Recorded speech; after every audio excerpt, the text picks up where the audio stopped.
Many things these people don't know about who we are, what we eat, what we dress, what our sentiments are. So till the time we don't get it, well, you're not going to get any free lunches. So I think the leaders need to realize, it hurts me when leaders come from Delhi and our women are dancing, we're giving them shawls, we are giving them.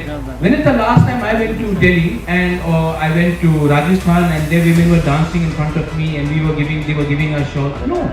So we should not give them any free lunches. If you want to give us respect, if you want respect from us, you have to give us respect. And yes, personal integrity is very important. Because if you are inherently weak, corrupt, then what will happen is they will take this advantage, send ED, send CBI, try to intimidate you, say you will go to jail. The moment they know you have a weakness, they will take advantage. So personal integrity and moral character has to be very strong. And it is not very difficult because we don't need too much money, but what we need is respect, and we need to ensure that our people get what they want. Our people have suffered for too long, and if we want our people to prosper, if we want our next generation to prosper, the road today may be more difficult, but tomorrow our next generation will be much more successful.